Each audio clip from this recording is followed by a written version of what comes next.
there's a very concerted effort to try to lie to the American people about the nature, as you indicate, of one of the most significant, newsworthy public interest acts that we've seen in a long time. And what appears to be an action by Jimmy Kimmel to play into that narrative that this was somehow a MAGA or Republican motivated person. If that's what happened here with his conduct, that is really, really sick. And I've been very clear. They have a license granted by us at the FCC, and that comes with it an obligation to operate in the public interest. And we can get into some ways that we've been trying to reinvigorate the public interest and some changes that we've seen. But frankly, when you see stuff like this, I mean, look, we can do this the easy way or the hard way. These companies can find ways to change conduct, to take action, frankly, on Kimmel, or, there's going to be additional work for the FCC ahead.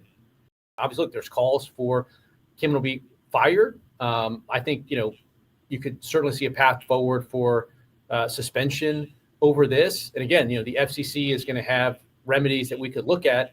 And again, we may ultimately be called to be a judge on that. But yes, this also strikes me as sort of conduct that to some extent shows some sort of desperate irrelevance. I mean, look, NPR has been defunded. PBS has been defunded. Colbert is retiring. Joy Reid is out at MSNBC. Terry Moran has gone from ABC and now admitting that they are biased. CBS has now made some commitments to us that they're going to return to more fact-based journalism.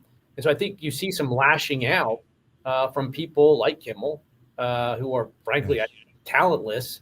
And we have a rule on the book that interprets a public interest standard that says news distortion is something that is prohibited. Likewise, we have a rule that addresses broadcast hoaxes. And so, again, over the years, the FCC has stepped back from enforcing it. And I don't think it's been to the benefit of anybody. Just look at the credibility of these legacy media. It's absolutely through the floor. They used to be able to say at least they were more trustworthy than Congress, but now they're even less trustworthy than Congress. And so I think as a business matter for them, something has to change.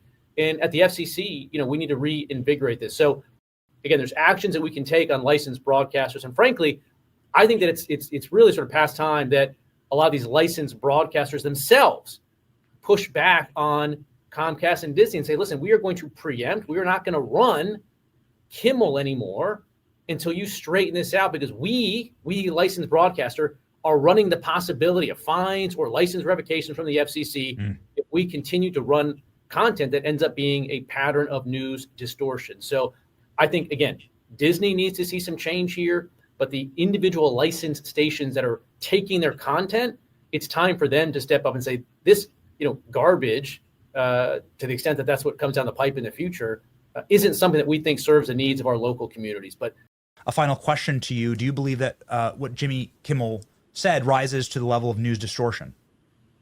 Look, again, the FCC could be called upon to be an ultimate judge in that. But at this point, I think it's, clear, it appears to be clear that you could make a strong argument that this is sort of an intentional effort to mislead the American people about a very core fundamental fact, a very important matter. At the end of the day, if we do get called upon to cast a vote on this, Disney will have a chance to put in their arguments and explain it. But this is a very, very serious issue right now for Disney. Yes. Thank you very much, Mr. Chairman.